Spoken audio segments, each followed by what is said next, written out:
Welcome to the Coco Kids Playbook, a podcast by Coco Kids. I'm John Jones, Executive Director of Coco Kids. Hello, welcome to the Coco Kids Playbook. I'm John Jones, I'm the Executive Director of Coco Kids, and today we are joined by Megan Michio of Coco Kids, and she is the manager of the Resource and Referral Program. So hi, Megan, how are you? Oh, I'm good. Okay, Thanks for having welcome. me, John. Okay, remember this is going to be pain-free. Okay. Okay. All right, so tell us a little bit about resource and referral. Oh, wow. Okay. Um, Resource and referral, a couple different things. So we serve families and providers. On the family side, So wait, be a little bit more yeah, specific. It's resource or referral of what? Childcare? yeah. Okay. So in terms of resource and referral, it's related to childcare. We have an entire database of all the childcare providers in the county. So we are looked at as a trusted resource and connection for families to childcare providers in the county. So we have a whole database, and so families will often come to us when they're looking for childcare for their children. So that looks like them either filling out a request form on our website, and then they get in contact with our resource and referral counselor so they get individualized support. So this is not some computer that they're reaching out to, a big, I don't know, like it's individual people. And so it's really important for us as a team to give that individualized support to the families because this is such a personal experience and process. We're talking about their babies. And so having two children of my own and having gone through this process of looking for childcare, I can attest to how personal this is. So from the family side, we connect them with childcare providers. And on the provider side, we help them with the whole gamut. So we'll help them from the beginning of getting their license. We'll walk them through the entire process. We'll even do site visits to help them prepare for their licensing visits to get approval. We will help them with business and marketing to help promote their businesses. So when we send out referrals to families, that's tricky. So a lot of providers will look to us and we'll get the feedback of, oh, I'm not getting any referrals from you, Coco Kids, right? And we're like, well, at the end of the day, it's parent choice. And so what we can do is we send out the list of childcare providers to families based off of the parameters they need. And so that's the other misconception is that we are not advertising any childcare providers, but parents will come and say, I need childcare from Monday through Friday, 8 a.m. to 6 p.m. And so in Concord, right? So we put in those parameters into our search fields, and then it populates childcare providers, and we send that list to families. It is then up to those families to do the research and to contact the providers, check out their websites if they have them, and vet them. So additionally, with the families, what we do is we help educate them about early childhood, right? So about child development, what to look for in what we consider, quote, quality childcare, right? I'm really cautious of the word quality because I think it's such a subjective word, and what you and I consider to each be quality might be different. And so that's something we try to keep in mind when we're talking with families. Okay, all right. And all those things we're going to kind of touch on a Sure. little bit deeper. Okay. I could tell you from my own experience, this is exactly what happened with you, happened with me. Mm-hmm. My wife and I had our first kid, and we back then there was no internet. So the way you found a child care provider was in the Oakland Tribune. I Oh, lived in wow. Oakland at the time. Mm-hmm. And I remember going to a provider's house and being very disappointed. Like all the kids were sitting in front of the TV Oh, set. wow. Okay. And we were literally in tears after going to five or six different people posted in the Tribune. And we ended up at Bananas, which is another organization similar to Coco Kids, shout out to Bananas. Yep. And they, just like you said, we had a person sit down with us, talk to about what our options were, our needs were, and taught us what to ask when we went into to a childcare provider's either home or a center. And we ended up finding a center in Alameda, and that worked. And then when I had my second child, I lived here in Contra Costa, walked into what was then the Contra Costa Child Care Council, which is now Coco Kids, had the same experience, and it was great. I didn't think I'd end up working here, but Small I was world. excited to come here because of those two great experiences I had with the Resource and Referral Department. So it's just like you said, it's a very stressful time for parents, and it's one that requires a very delicate touch. So you had mentioned at the end you were talking about quality childcare. Can you tell us a little bit more about your definition of what quality means when it comes to childcare, rather than the obvious? Yeah, it's like I said, it's the term quality is really tricky because one, I come from an early childhood background, right? So many of the staff, people on staff, also come from an early childhood background. And so for me, I'll just say for me, when it came to choosing childcare for my first, it was so hard because I had all this knowledge. I went in, I think I toured 5 different programs, So you were super picky. super picky. Okay. But the thing is, as parents really need to decide, either for themselves or with their partners, what it is that they truly value for their children. And Mhm. so I can't tell them what quality is going to look like. They need to figure out like what's important for them in a cultural sense, right? And what things do they want their children to be exposed to or not exposed to, right? So I don't want my kids sitting in front of a TV all day. That's not educational, and that's not what I'm paying for, right? I could do that at home. And then you want to, for me, and what we really try to convey to families is the child and the teacher or the provider interactions. That's most important. So you can go into a program and maybe it's not like the prettiest program or the cleanest program, although they do have health and safety regulations that they have to meet. All right. Um, but you see the interaction between the child and the children in that program and that provider. That is it. That's where the golden ticket is. And it's the way that they respond when child's having challenging behaviors, the way that they support their development, the way that they set up the learning environments in their programs, right? So we educate families. You want to go in and you want to see different learning environments. You want to see a book area. You want to see an art area. You want to see a gross motor area. You want to see a quiet space, right? You want to see that your children are going to be engaged throughout the day and that they're not going to be sitting in front of a TV, right? And that the providers are going to be kind and respectful and come from a learning and strength based perspective, right? So those are the things that we try to educate families about is that yes, environment is absolutely important. My husband, for example, really likes cleanly spaces. So the provider that we ended up choosing, she's very organized. So he valued those things. But what I valued was the way that she spoke about the children and the way that she engaged with my daughter. So we brought her when she was 5 months old to tour programs. And I wanted to see how that provider made eye contact with my child, how they spoke to them, the tone of voice, all of those things. They convey quality to me. Okay. Yeah. That's hard to see on one visit, though. It is very hard. Okay. But I think to that point is parents really need to trust their instincts, right? So they know their child better than anybody.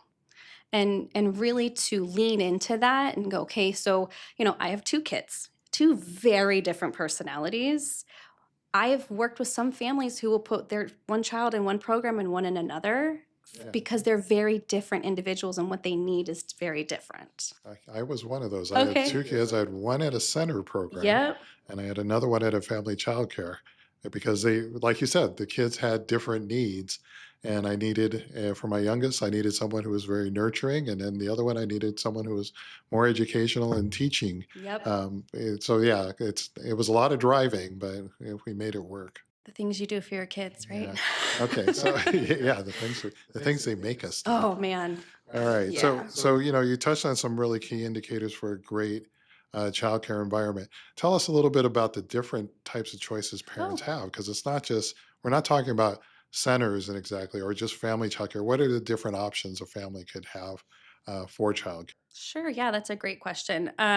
So the main types of childcare include childcare centers, like you mentioned. They tend to have bigger, larger staff, right? So versus what family childcare homes, right? So there are 2 different types of licenses for family childcare providers. There's a small license, so they can have up to 8 children, or there's a large family childcare providers who can have up to 14, but they have to have at least one assistant.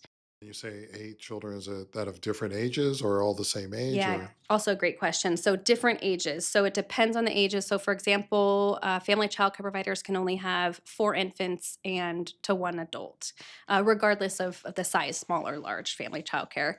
And then it varies based off of how many infants and how many preschoolers and how many school-aged kids you have.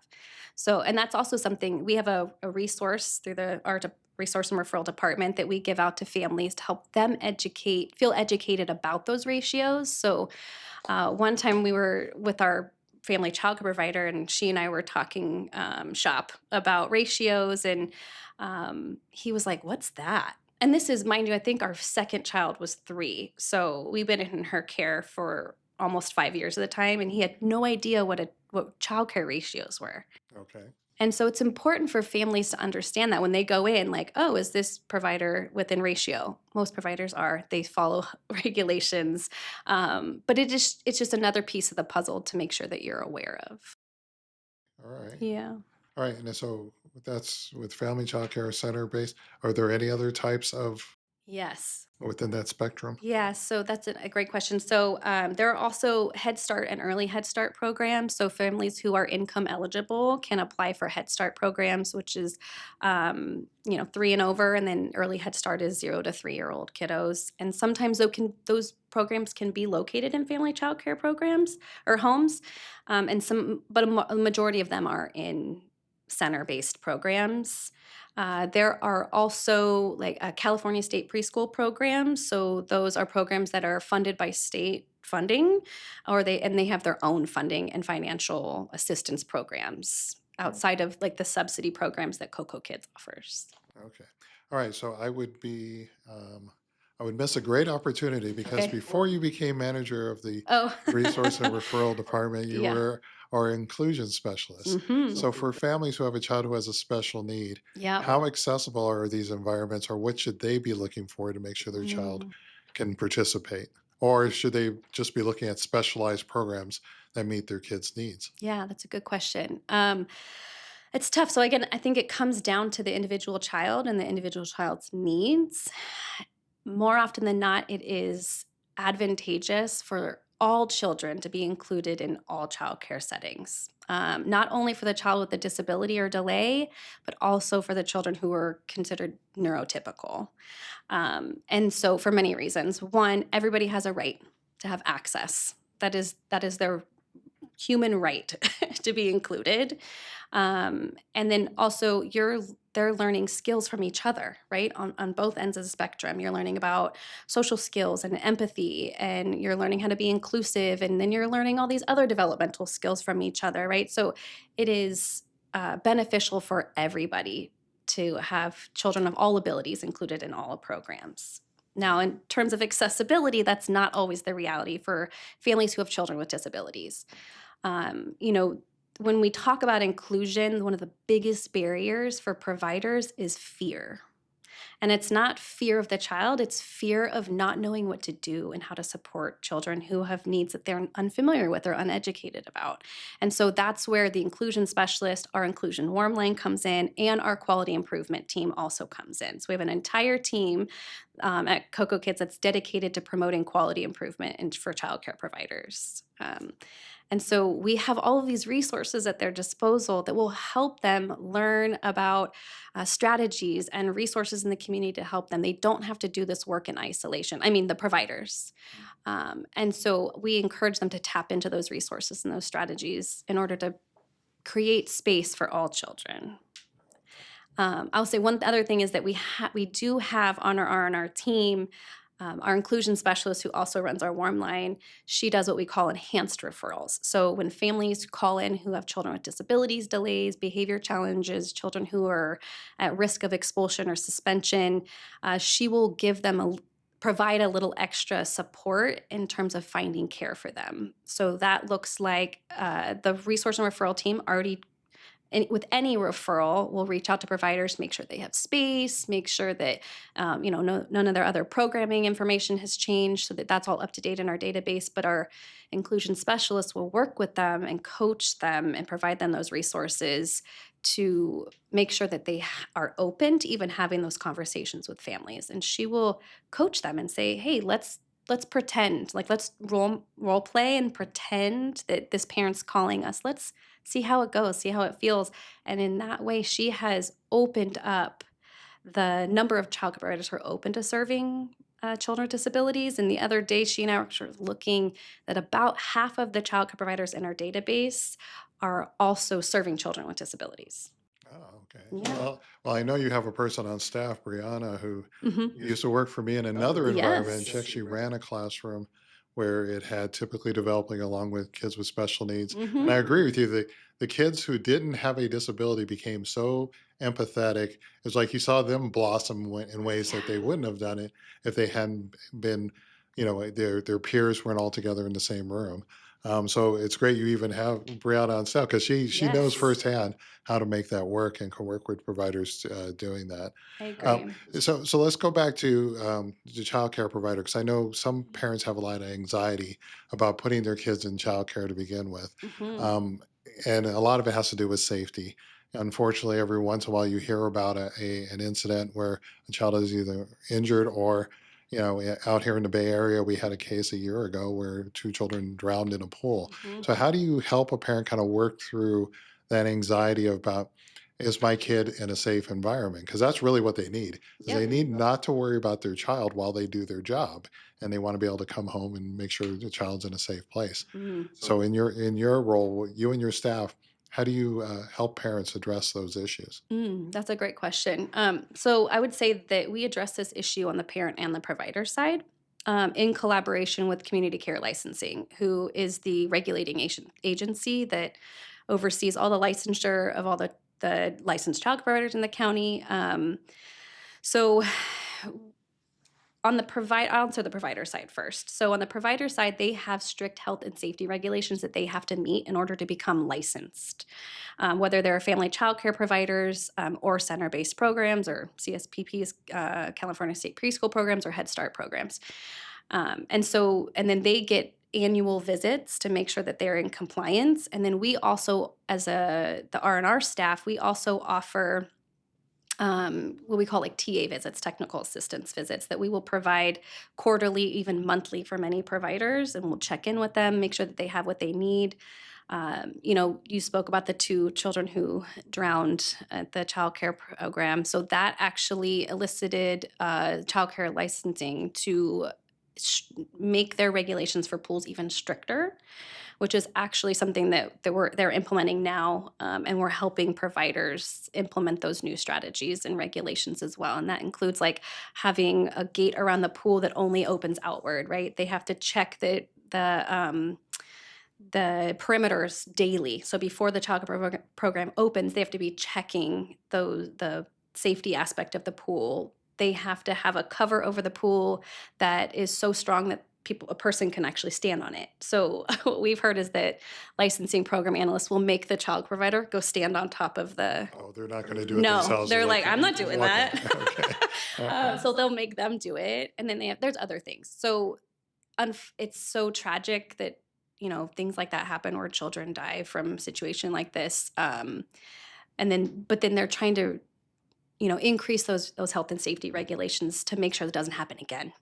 And so then it's our job as R&R staff to make sure that providers are following those regulations and providing those TAs to make sure they have what they need. Because that's also an added expense for providers that parents don't realize, that there's all these out-of-pocket expenses that providers face. They're business owners, and their only form of income is from parents. Um, yeah. so do you guys do site visits or, Hmm. how do you ensure that I know it's not your responsibility to make sure they're meeting these standards, but Hmm. it sounds like you make sure that they're ready for when licensing. Because licensing is required to do unannounced visits at least what once or twice a year. Once a year.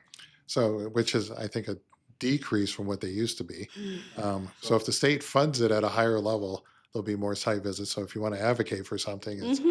advocate for licensing to be fully funded, Yep. so they can ensure safety along the way.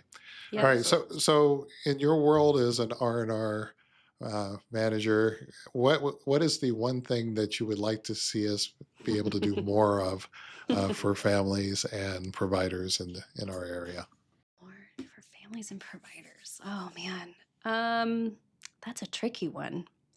I think, providers are always needing technical assistance. They look at us as a trusted resource, and it really comes down to like staffing capabilities. We wish that we could go out to every childcare provider's home regularly. How many do we have in the county? Oh man.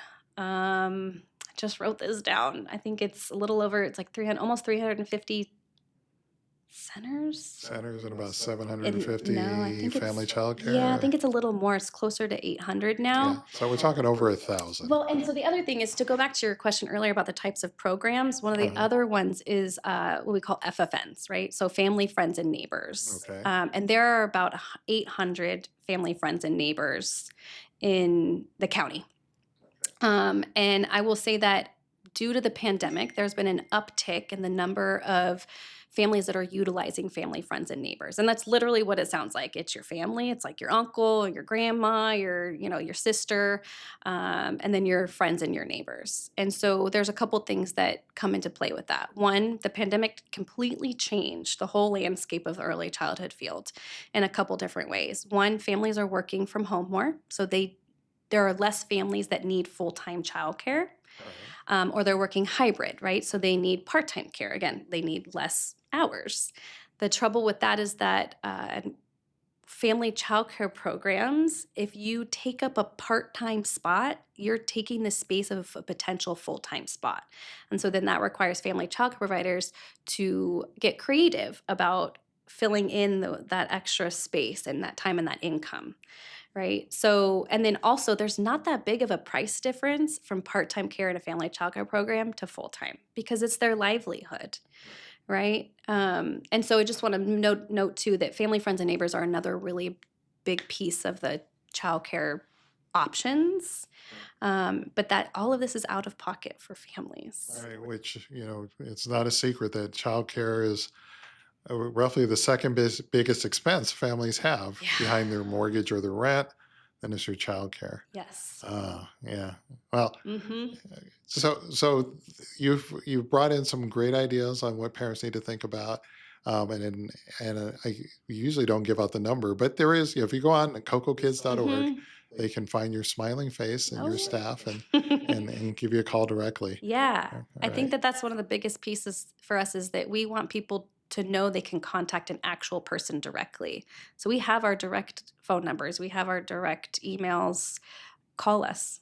Oh, and I think the most important thing is Okay. people need to know that this service is totally It's free. free. It's already being paid for by the state, It so it doesn't is. cost you anything to give us a Yes. call. Please, nobody pay for these Yeah, services. if anybody tries to charge you for this, It's give us a call. Yeah. We'll take care of them. That's right. All right, Megan, I want Okay. to thank you for coming in today. It Sure. was great hearing all about the resource and referral program, and I'm sure we'll have you in at another All time right. for a new topic. Thank So you. thanks once again, and thank you. Yeah. Thanks for having me. All right. This podcast was brought to you by Coco Kids. Thank you to Letty Cuizan, executive producer, and Faith Donathan, line producer.